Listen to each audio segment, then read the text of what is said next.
sí lọ́dọ̀ wẹ̀rù lọ́dọ̀ wọ̀wọ̀ lọ́ fi pé kékeré jẹ wọ́wọ́ àgbà jẹ wọ́wọ́ dúdú jẹ wọ́wọ́ ọba jẹ wọ́wọ́ ọkùnrin jẹ wọ́wọ́ obìnrin jẹ wọ́wọ́ aya jẹ wọ́wọ́ ọmọ jẹ wọ́n sí fọwọ́ jẹ lọ́wọ́lọ́wọ́ ọyá ọwọ́ mẹ́lọ lórí ìtọ́.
I woke up this morning, I wanted to go out anyway. And when I heard the sound, I'm like, I won't go near. In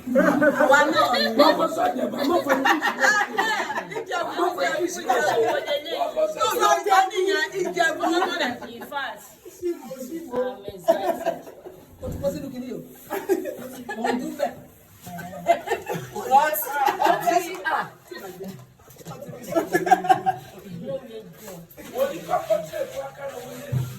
Ènìyàn láṣọ mi.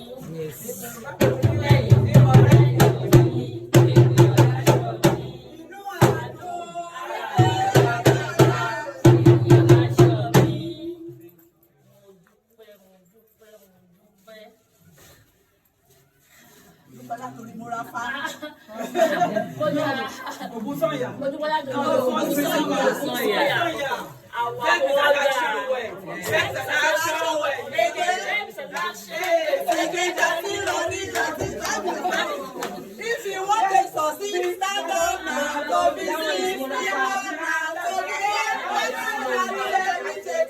If you eat that one,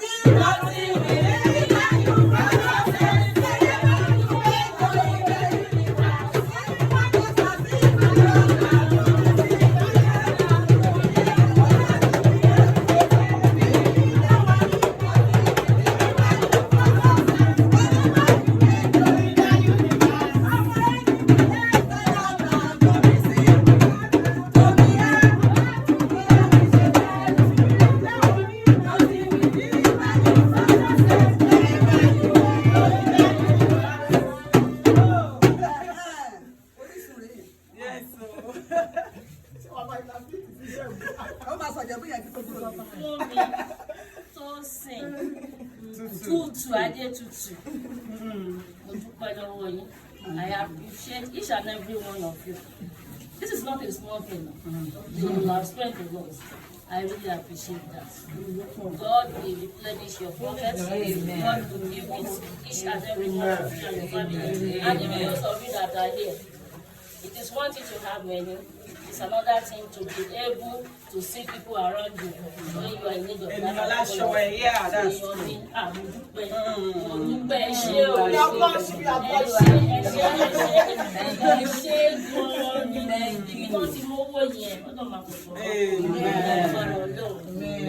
Ẹnì kankan ni wọn ò ní mọ̀ kó àwọn àtàwọn àbínú àní mọ̀ kó tó bá wọn tí wọn ò sí ń bínú tó máa rí wa lórí platform wọn ò ní mọ̀ kó a máa lọ láti pẹ́ lágbára kọ́rí la máa bára wa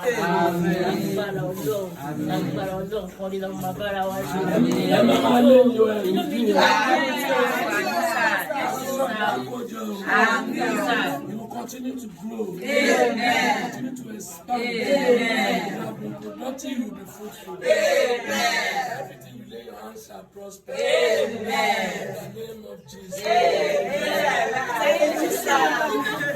I never knew they were planning something. When you called me, she said, Shirley, say the number. Money kilo de.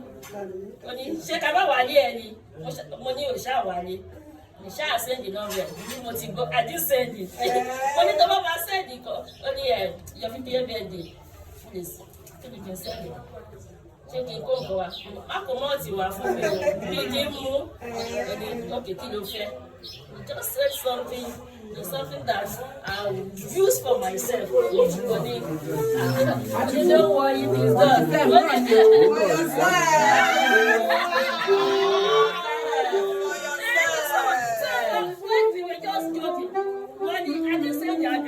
Only share your make sure you send that. You don't want to send that. I want to get that money. In fact, I need to don't sing. Àti fún mi ẹ ṣé gidi gan fún mi dùn ẹ ṣé Ọlọ́run àdúrà tí mo yẹ everybody tell them wá náà èèyàn ni yín o at least 30 ẹ wá 30 ní la last ní sókè máa bá tì mí before that time àti fẹ́rẹ̀ ní àfẹ́rẹ́ tí mo ti ní ẹni yìí ìwé gbàgbà lára jù ó lè wà lẹ́kọ̀ọ́ bẹ́ẹ̀ni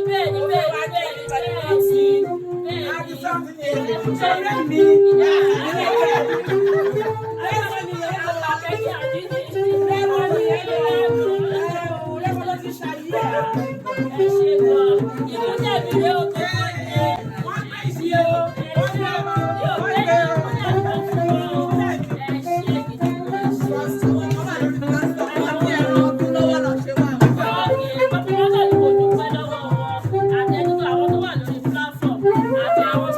London àtàwọn tó wà ní